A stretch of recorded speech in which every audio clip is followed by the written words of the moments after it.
What have you done? Nothing. Hello. I gotta show YouTube.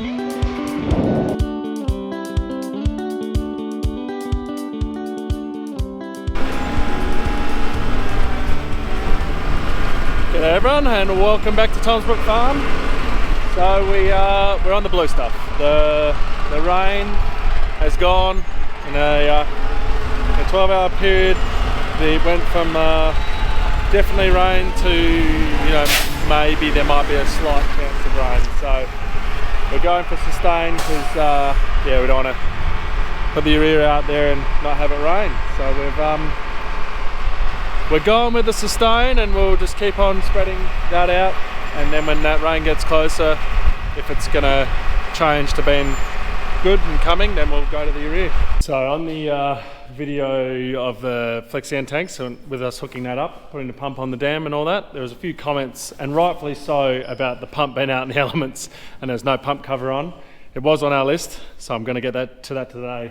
We're gonna basically just cut 2 slits down on the drum and a little bit on that side, so you got the hose going out, and then we'll have a pump cover.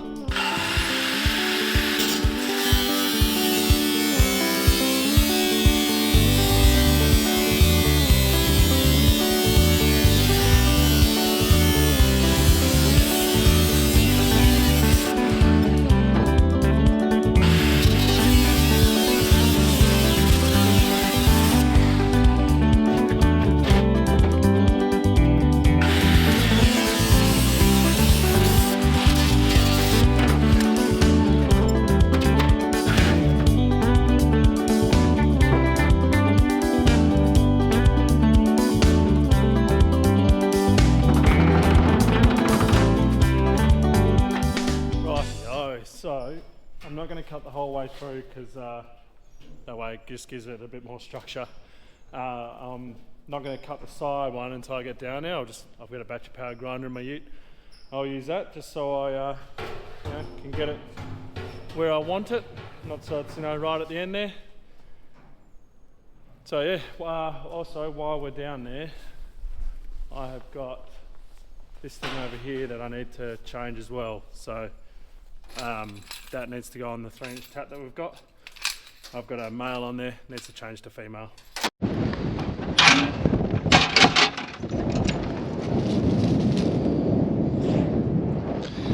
It's a freezing cold morning and they'll go and get in that water.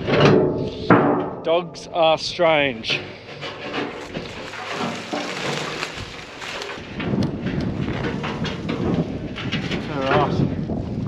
Well, I can tell already, I'm going to have to cut just a little bit more off the side just to fit her in. You can see just a little bit too snug, but that's alright. Go and get the angle grinder.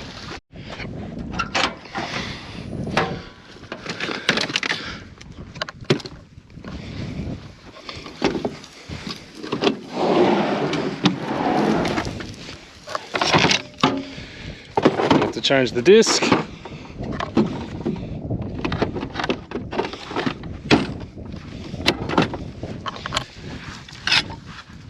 Cutting.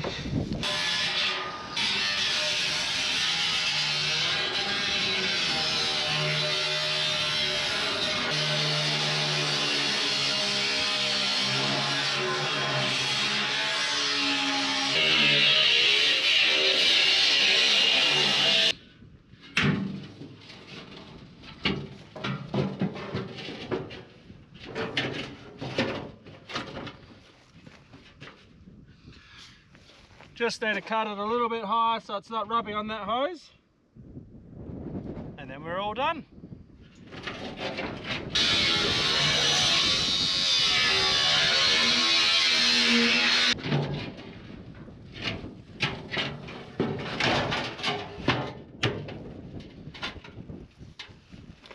Perfect. That'll do the job. Okay, now I'm just going to change the connector on our tap from the male to the female, and now that this tank isn't overflowing anymore, they are both at the same level, which is to be expected when you've got them equalising. Just a bit of a shame that you know, it fills this one a hell of a lot faster than that one. We obviously knew that was going to happen because we've got a pump, so a pump's going to obviously put in a lot more water. So yeah, we'll just see how it goes with Henry and spraying. The plan will be is when he comes in to brew his up, he'll brew up and then start the pump at a you know, quarter revs or half revs. Go and spray and just keep the level up, and we'll see if that works. If it ends up not working when he's in a high pressure, you know, doing a lot of hectares in a day sort of thing, then we'll yeah, we'll change it. But for now, that's what we got.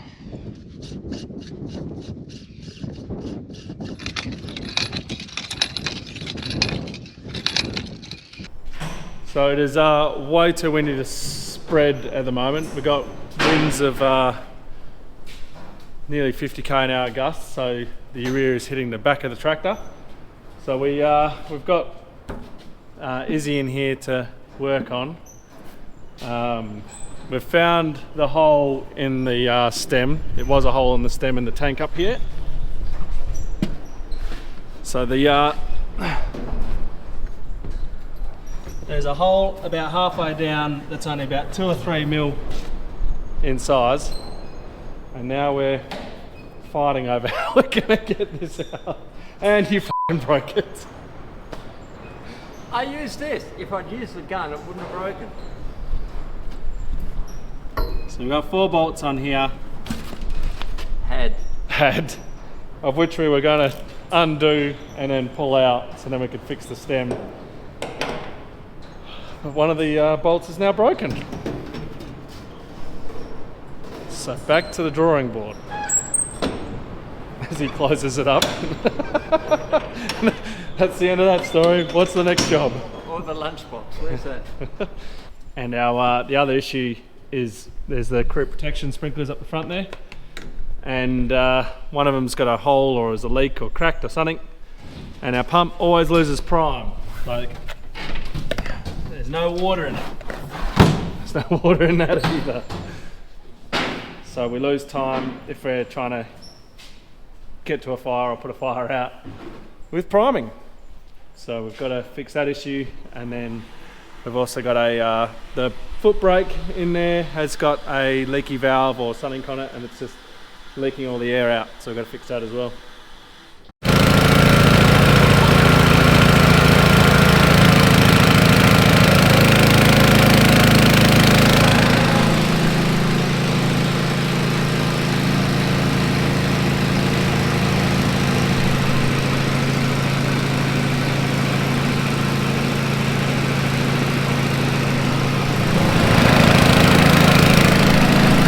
Starting it up so we can see where the water's coming from on our creep protection sprinkler.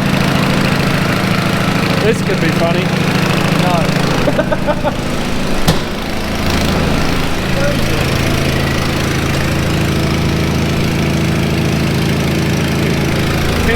It won't go until the air valve is... Actually, that's because the truck loses air, the air valve opens up. So the water's going to go everywhere.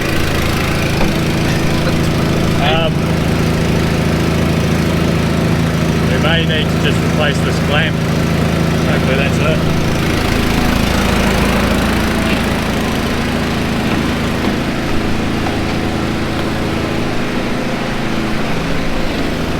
Seems to be dripping out of there.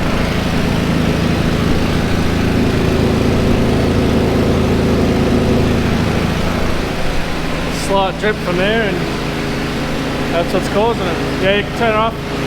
Yep. I think it would have been funny if I'd opened that valve up. Henry's wearing a rain jacket. So, leaking from there. Guess we'll undo that and try and tighten it and get that sorted. Quite easily. Getting quite a bit out. Don't say that. At least I haven't broken it already.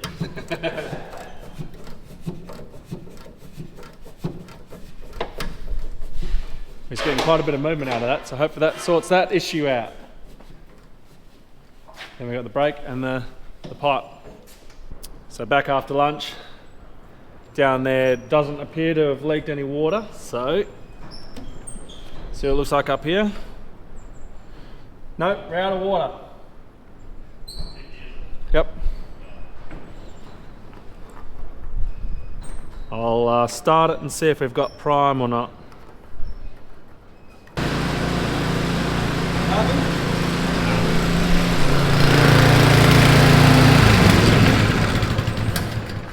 Well, that's interesting because it doesn't look like there's any water dripping from there, but apparently we've lost prime, so we've got an issue somewhere else maybe that we've got to find. So with that losing prime, we think it could also be the flapper valve in the pump there. It's an old pump, so it could be flogged out, and that's also what's losing our prime. I'm wanting to change that pump before harvest anyway, so we've got a bit more of a capacity, faster pressure, higher pressure. So now we're just going to lift the cab up. We're just running it at the moment, get the air built up, and we're going to have a look and see where the air is leaking from on the brake pedal here, and see if it's an easy adjustment or if it's something we've got to order in.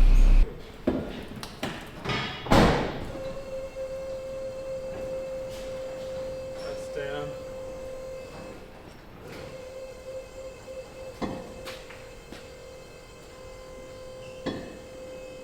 I'm going to be able to go all the way, or is it going to have to try? I'm watching, you're all good? That's it? Yeah. It's kind of fun if it wasn't so windy outside, we'd be able to hear it. Pretty sure you may be able to hear.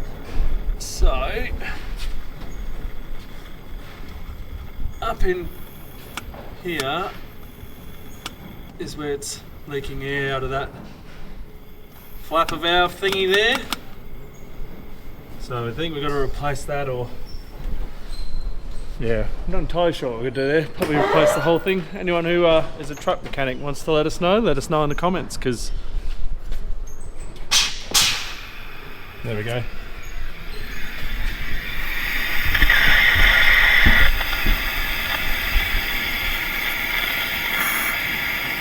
Just leaking out all around there.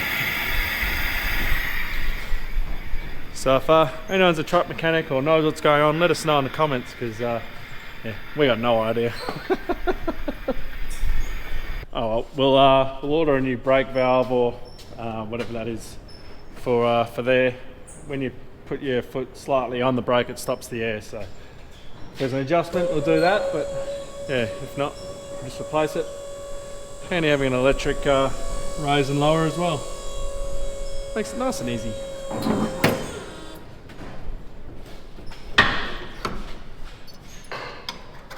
Okay, about 40 grease nipples later, and that's now greased and ready to roll. We'll come back to it at a later date. We'll drain those tanks, see if we can grind the pipe inside and maybe get the welder in and just tack up that little hole. I'm not sure if that's going to work or not. If that doesn't, then I still want to join the tanks together so they're just one big tank.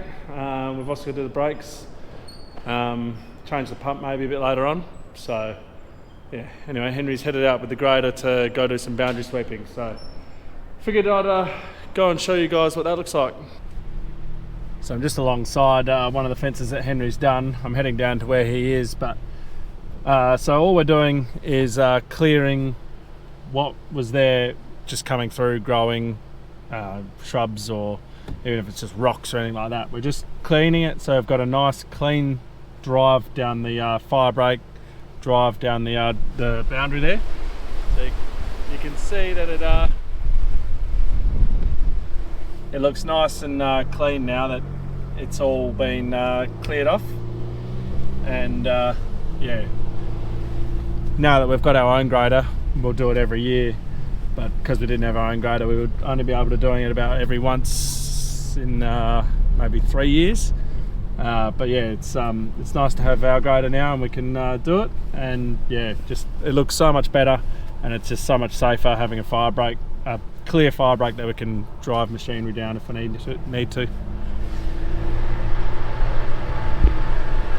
Still a horrible windy day, but we're on a fence here that Henry cleared yesterday. So he cleared this side, which looked like this side.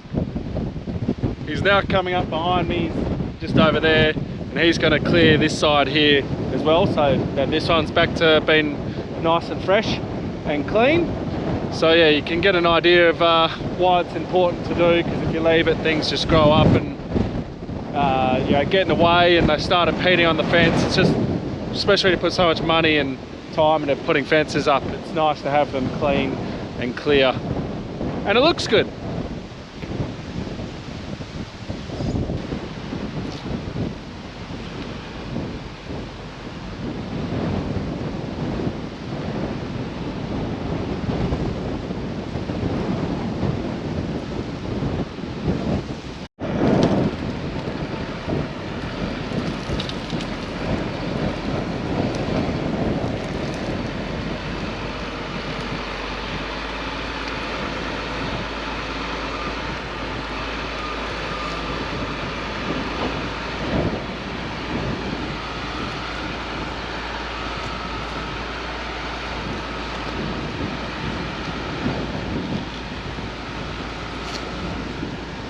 One of the fun things that Henry's dealing with along this road, well, it's not a road, but I've just asked him if he could blade it nice and clean, because it's a nice little track to get through here, so I think the utes will definitely be driving through here.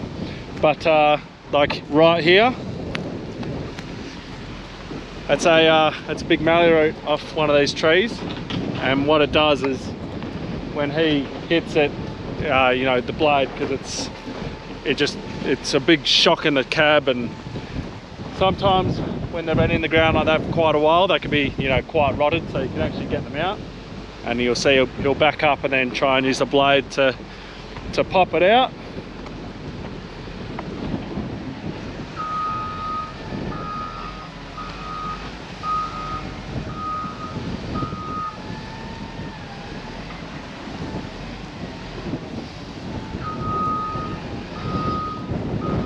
Like right there, he's dealing with a stump that he's just lifted out of the ground, and then he reverses back, so he's coming through with a clean pass.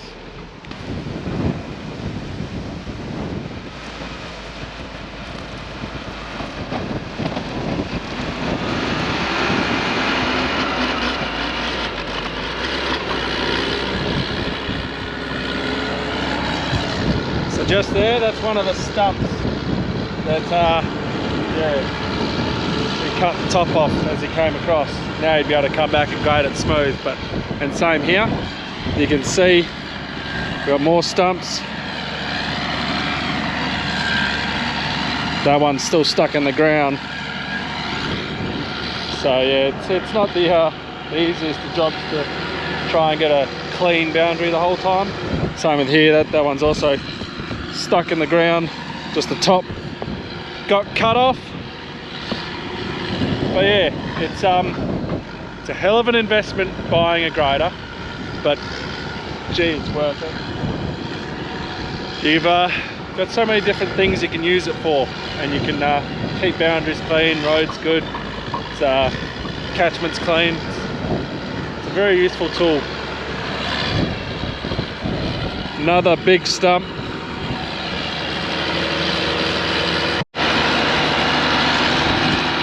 The other thing we're going to use it for, if you've watched the other videos, is we're going to rip our tree lines with this. We've got the ripper on the far edge, and someone commented that you know, maybe we should have 2 rippers on both sides or one in the centre, because you could tend to bend the ripper box. And so what we're going to do is, Henry does it back into my car. What we're going to do is we're going to change it. We're going to go to the middle, because yeah, we don't want to bend it. But it's the brilliance of having working with multiple people, is there's always a different way of doing things.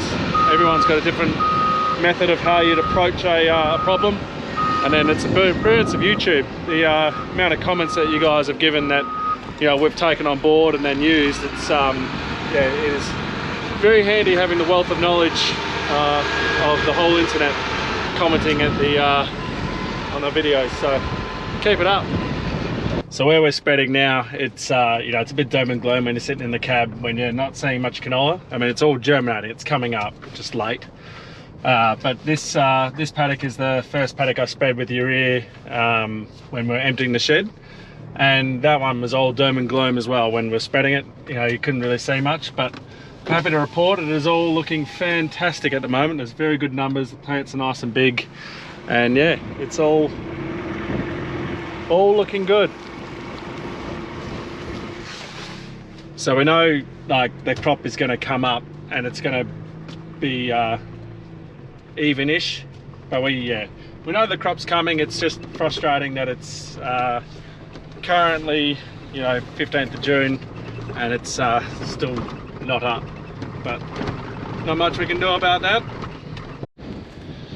And I'm happy to report that even though it's late like everything this year, the wheat is all up as well. So not sure if the camera will pick it up. There's a nice green tinge across the paddock, and then we've got our little wheats coming up along here. Most of them are 1 to 2 leaf, so we've got a while before we can come in here and spray it for the broadleaf, and also the the manganese, the copper, and the zinc. But yeah, it's good to see that it's all coming up, and this is fairly even, which is nice, just late. Okay, so I've got both the wrap bags with me because Mum is in town and they're with me. So we got called out to come and help Henry. So we're driving down a graded break that he's just done, and let's go see what sort of mischief he's got into. What have you done? Nothing. Hello. I gotta show YouTube. So it's not his fault because it's a bit of salt. This is salt here.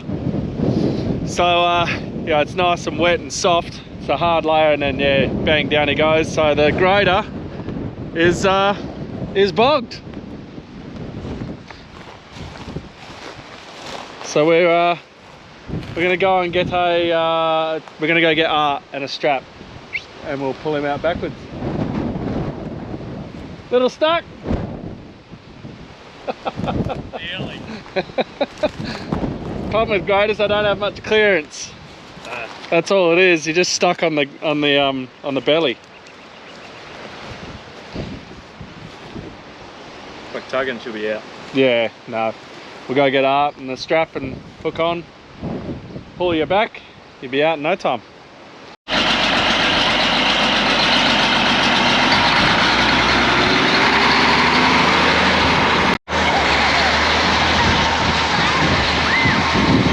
All go here at the moment. We've got Africa here doing the headers. Henry's headed off with Art. I've got to get everything out of the shed because I need to get our straps and our axle slings. We use a tyre for our safety cushion. So now I'm going to move this.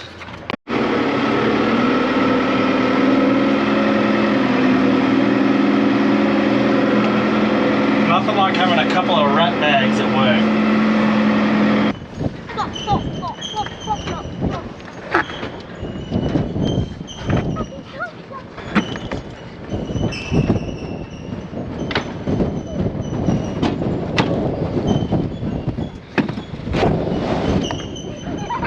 Okay, aside from it being a very full ute, dogs aren't too happy, kids are excited, but we've got our big 70-ton snatch strap, and then we've also got our 2 axle slings, and in there we've got our rated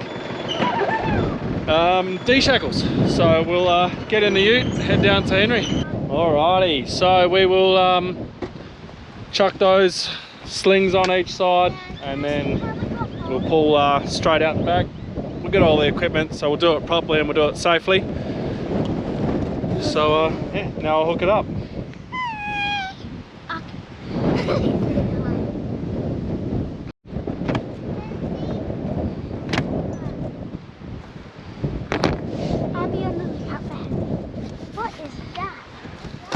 this is an axle sling. Okay, that's weird.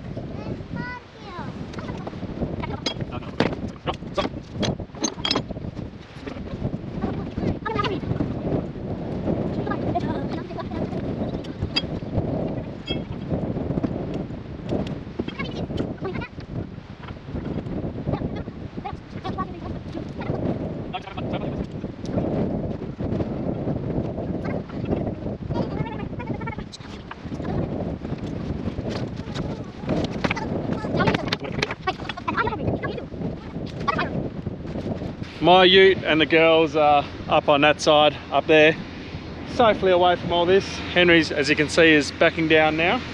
So we'll hook that up to him. The tyre is there.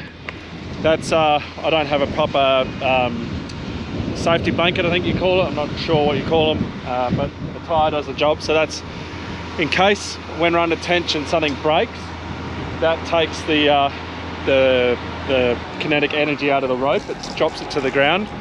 Instead of it flinging up and smashing into the window and, you know, potentially killing me, it yeah, drops it all to the ground so you're safe. So that's hooked up with our a big strap that's hooked into the other straps, which are then attached with D shackles onto the pull points. So we'll get this out. It's not going to take much to get him out. All he is doing is just sitting on the belly, and that's what's stopped him. So if you see that, alright, I'll just get tension on our rope and then just gently pull you out. I'm only in gear 1. Yep, no worries. That's a bit too loud.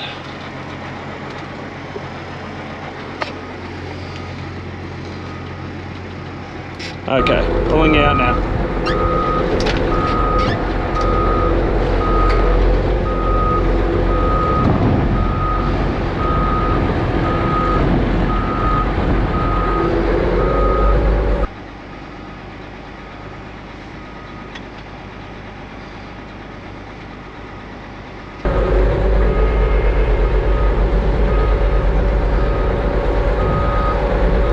You look like you're under your own power, so I'll pull up.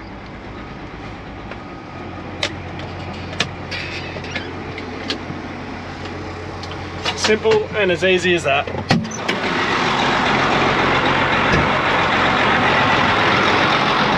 He's out, nice and easy. He won't be going through there again. He's going to go around next time. But for now, we'll get Art back to the shed. I'll bring my ute back down and tuck all those straps onto the back into their boxes. Go back, pick him up, bring him back down. All in a day's work.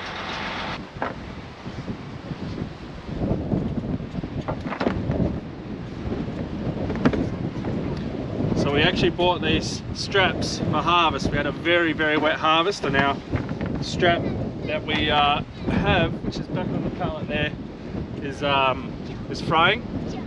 So we bought these for harvest, and then we never got bogged after that. Didn't need to use them. So it was the first time they got used.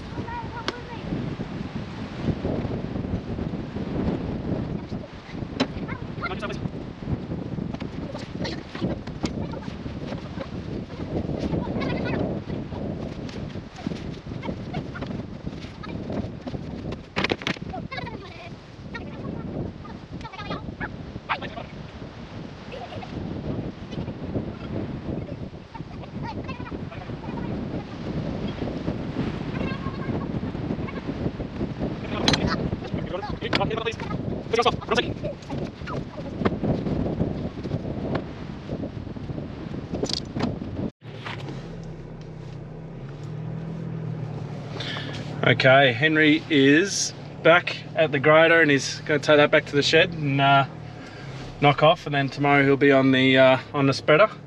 So that's it for the video. So I'll what do they need to do?